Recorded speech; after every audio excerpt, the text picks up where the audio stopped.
The dark web is scary, and it isn't at the same time. In that little part of the internet, privacy and anonymity are valued above everything else. That can be good and bad. There's truly awful things on the dark web. You just don't want any part of it. There's also a lot of really good stuff. Welcome to the Tippie Leads podcast. Stories from the University of Iowa's Tippie College of Business that will change the way you work and lead. Produced by the Tippie Leadership Collaborative. I'm your host, Nick Westergaard. I teach at Tippie and lead our Story Lab program. This podcast provides another opportunity to share stories from Tippie with our community and beyond. Each season of Tippie Leads, we focus on a grand challenge in today's changing world of work. This season, we're looking at risk. In our previous episodes, we've explored large-scale risks like natural disasters, political shifts, and even the everyday risk of driving. But there are other personal risks that can have profound consequences, like using your computer. In this episode, we begin with Tippie's Mike Colbert, an award-winning faculty member who shares innovative ways he's teaching students to navigate cybersecurity risks and protect our information and assets. Then, MBA student Casey Howard takes us on a personal journey, revealing how a deep, transformative experience led him to pursue a career in cybersecurity. It's a powerful reminder of how personal experiences can shape our paths in unexpected ways.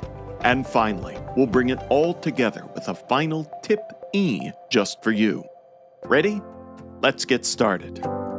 Mike Colbert is an associate professor of practice in the Department of Business Analytics at Tippie. With a career in technology that began during the internet boom in 1998, Mike transitioned into teaching in 2005 as an adjunct instructor at the University of Notre Dame before joining the University of Iowa faculty in 2007.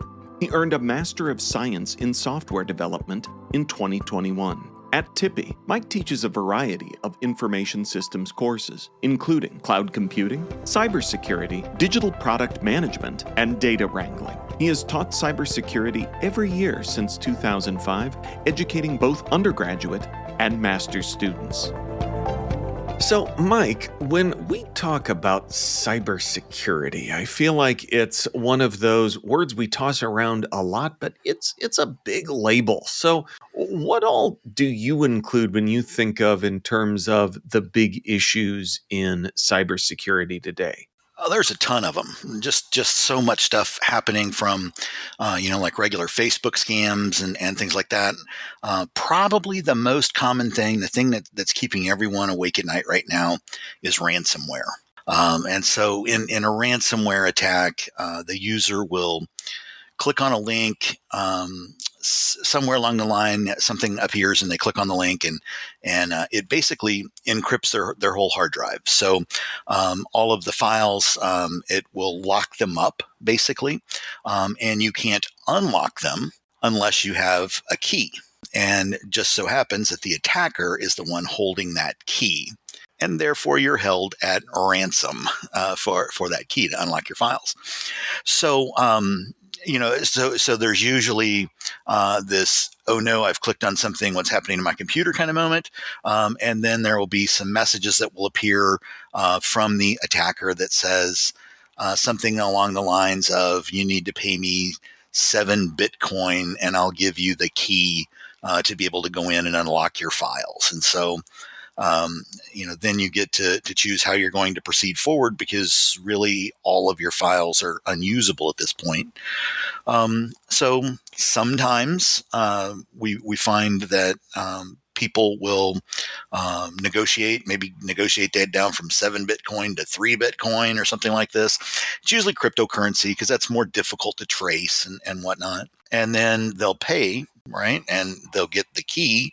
And then the attacker will come back and say, oh yeah, we've made a copy of everything. If you don't want us to release that, it's a few more Bitcoin, right? So that's really the thing that's causing a lot of anxiety among organizations right now, because most of the time the users will be on some kind of connected computer. So they're part of the corporate network and the corporate file system and stuff like that. And so not only are they impacting their computer, but they're also spreading out and impacting things that are on the network, and therefore impacting all the other users.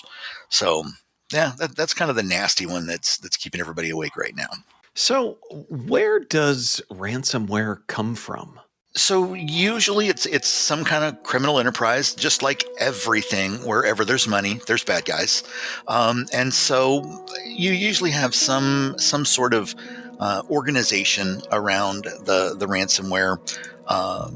Attackers. It's less common, I think, to have an individual attacker. So you could be talking things like nation state kind of stuff. So smaller countries that are trying to make some money.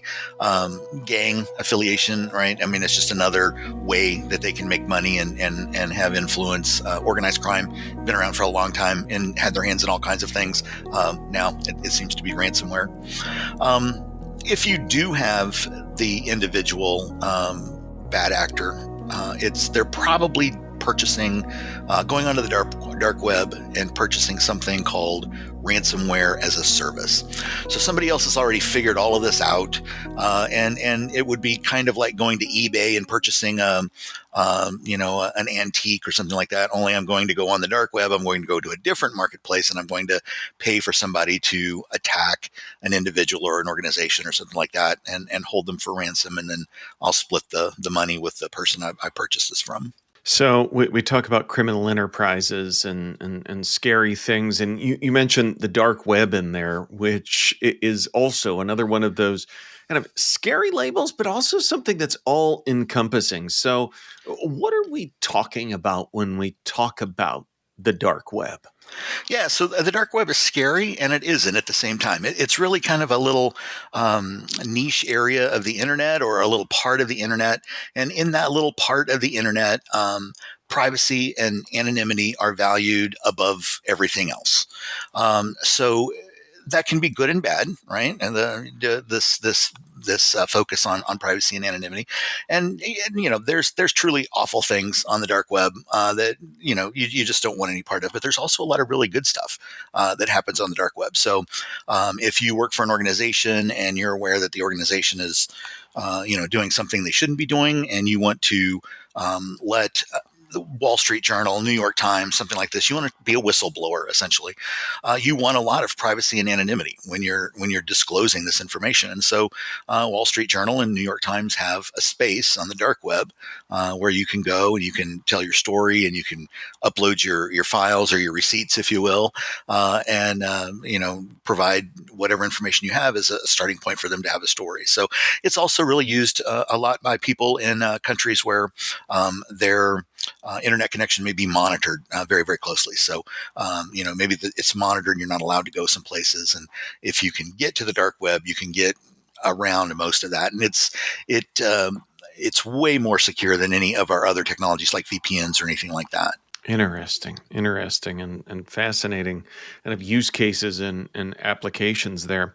So, as we talk about organizations, and you touched on this a bit earlier, the danger of ransomware on a networked machine, what can organizations do to protect themselves from some of these very big and very scary threats? So, organizations have a list of best practices that they do around scanning malware and making sure firewalls are in place, and all of this kind of stuff that we've traditionally done for a long time.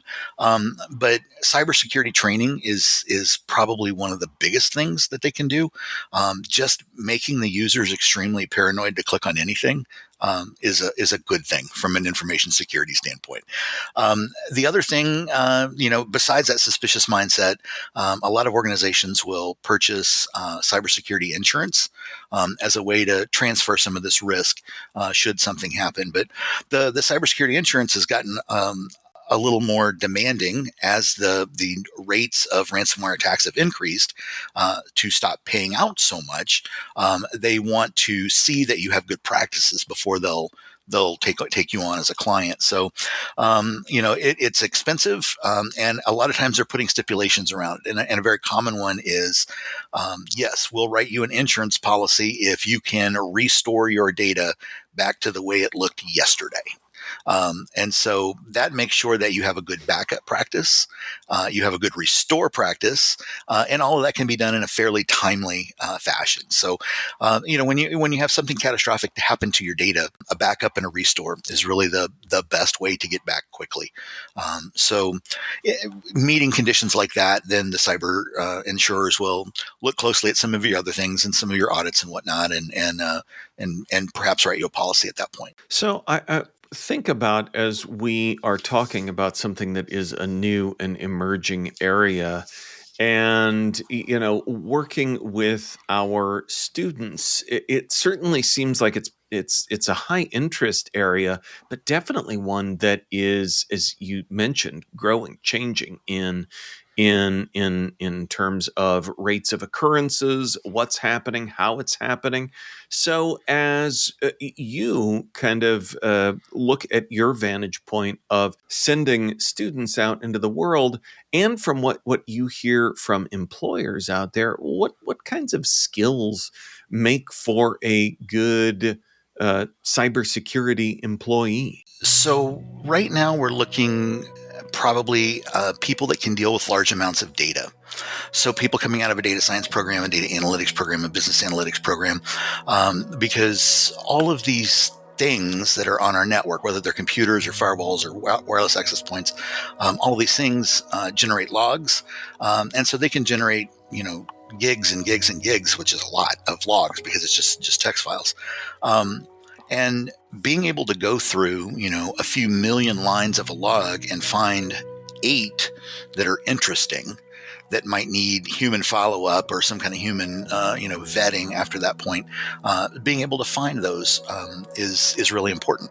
No, you don't. No, the days are gone where you could just scan down through the logs and you could eyeball something that looked weird to you. We need machine learning and those kind of things to do that now. So the ability to deal with large amounts of data, just this kind of general suspicious mindset. But you know, I'm a bit of a conspiracy theorist, but you don't want to be a big conspiracy theorist, right? The most simple answer is probably the real answer, but maybe there's something else going on. But we don't want to spend too much time with that. So just kind of that mindset. That I really like to solve problems. I really like to look at interesting things. I really like to dig and dig and dig. That's kind of a personality mindset. And then your practical skills would be like being able to deal with lots and lots of data. I like that there's a dash of conspiracy theorist, but not what could be a paralyzing amount Right. of, Just a little bit. Just a little yeah, bit. just a little bit.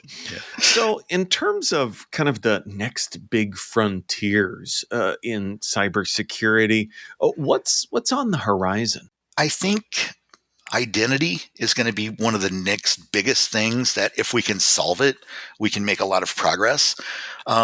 I need a way to prove that I am who I say that I am, and that no one else can impersonate me or replicate that or anything like this. So it goes well beyond like a username and password or an email address or something. Anybody can set up an email address in any name. And so it really needs to go to the essence of this is Mike on the other end of this whatever that we're dealing with. And there's some interesting things that are going on now around identity, and we've been doing this for decades. You would go in and if you wanted to purchase alcohol, you would go in and you would show your ID. They would look at the photo on the ID, verify that it's you, right? And then they would look at your birth date and that you have access to in this case, alcohol or whatever. And so we've been doing it analog for decades. It's just how can we do that digitally? And I think when we solve that problem, it's going to open up some really cool things like with electronic voting and different things like that just really aren't quite possible yet. But again, to solve that problem, it's really going to come down to how much of my anonymity and privacy am I willing to give up to be able to prove that I am who I say I am on the internet. So that's going to be the balancing act. And maybe as younger people come on it that are more, they've never not been on the internet. So I'm 53 and there's a period in my life where I wasn't on the internet. And so as we move into people that are just more and more tech enabled, it might get easier at that point. But yeah, we'll see what happens with that. But I think that's going to be a really cool problem that if we can solve it in a way that's comfortable, it will open up a lot of things for us. Yeah, I hear you. I too went to a computer lab in my school to type, play Oregon Trail, Yep. and number munchers. But it's interesting from a consumer behavior standpoint. This came up in a previous episode where we care a lot about privacy, but we're not actually doing a great deal about it in terms of kind of what we're practicing in response to that. So there is kind of this gap, and it's kind of like that, it's like the chicken egg thing of how much can you give up, and something's not there yet, it feels like. Right. Yeah. Yeah. It's, I can tell you that I don't really have anything to hide. I'm just a regular old person living in Iowa City, right? I'm not of a particular importance or anything like that, but I value my privacy and anonymity very, very much. Yet I'm wearing an Apple Watch. I have an iPhone. I have all kinds of accounts on the internet, right? The credit agency data was just stolen a few years ago, and that's going to be like on every American. So, in reality, our information it's out there floating around, I'm afraid. But every time I'm enter the city limits of Des Moines, and I get a text message from the Container Store with their current sales, I'm like, this is a little creepy. Every time, it's a little creepy, right? But yeah, yeah. Managing cybersecurity risks is one thing, but what happens when a personal experience shapes your path into a field like cybersecurity? Tippie MBA student Casey Howard found himself drawn to this profession after a life-changing moment, leading him to pursue a career in protecting information and assets. He shared his profound story at our Fall 2023 Story Lab showcase. Warning: this story includes a reference to suicidal ideation. Listener discretion is advised. I stop hackers. Or at least that's what I tell people whenever I'm asked what I do for work. Whenever I say that, I always get two follow-up questions. What does your daily life look like? And how do you get into something like that? Well, for me, in the small Western Iowa town that I grew up in, I was a big fish. It was a very small pond. I excelled academically. I was in all the honors classes and all the college level classes I could take. I even performed well athletically. I still hold 3 school records in wrestling. All this is to say, I was incredibly excited for move-in day at Iowa State. I show up before anyone else to my dorm for computer and electrical engineering students. And unpack all of my things, and I'm sitting in my dorm waiting for my new neighbors to show up. And my first neighbor shows up with a computer that they built all by themselves. And this was before building computers is as accessible as it is today. And my next neighbor shows up, and they start setting up their Bitcoin mining operation. And this is before 20 Bitcoins could barely buy you a slice of pizza, much less a house. And I started to notice, one by one, neighbor by neighbor, everyone had a unique project that made them stand out from everyone else.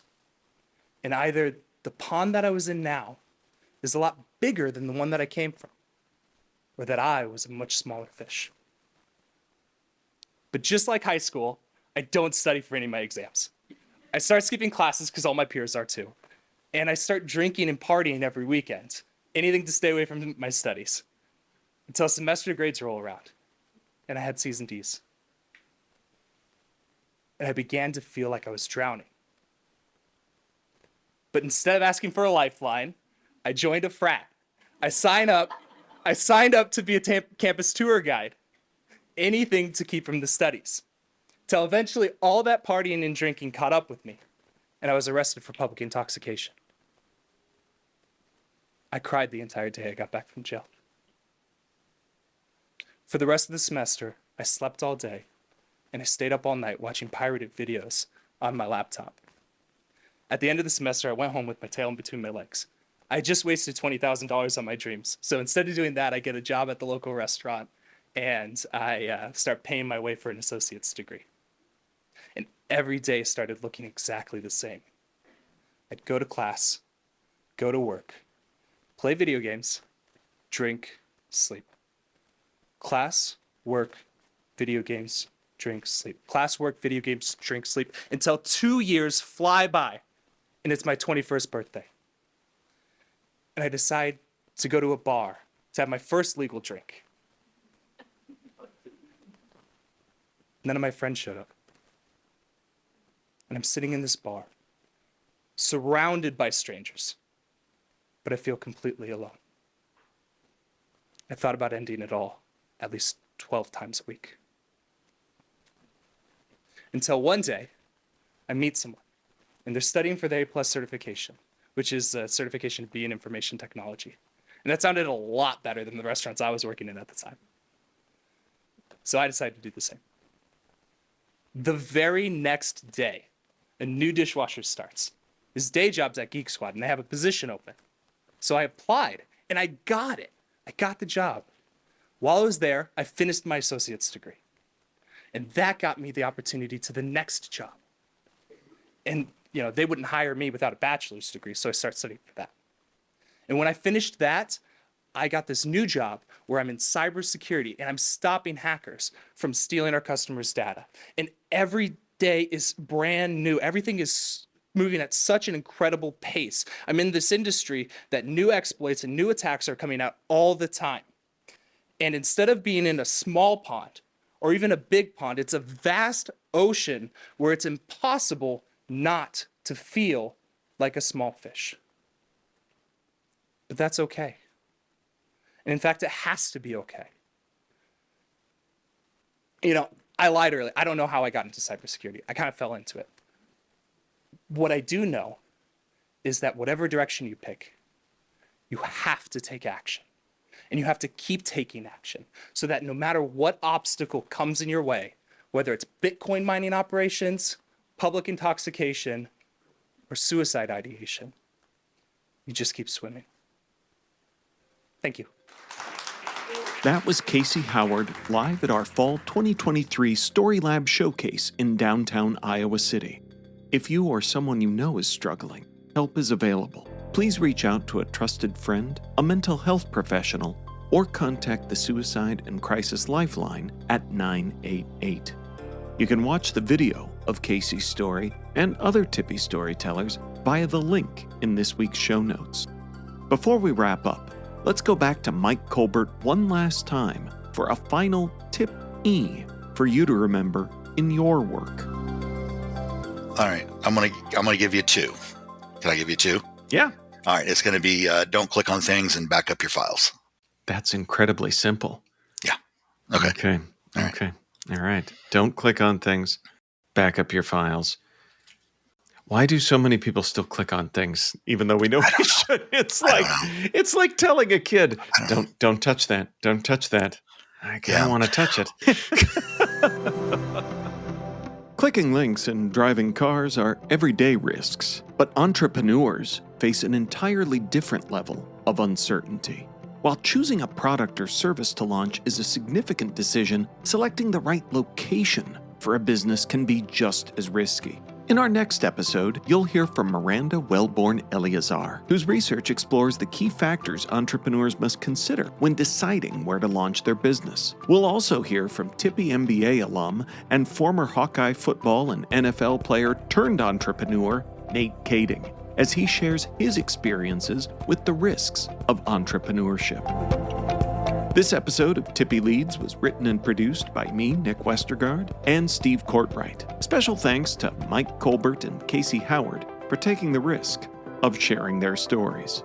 Tippie Leads is a production of the Tippie Leadership Collaborative. To learn more, go to tippie.uiowa.edu/Tippie Leads. If you like this episode, share it with a friend or coworker. Or, better yet, subscribe to the show on Spotify, Apple Podcasts, or wherever you like to listen. And if you're feeling generous, consider leaving us a rating or review to help others find the show.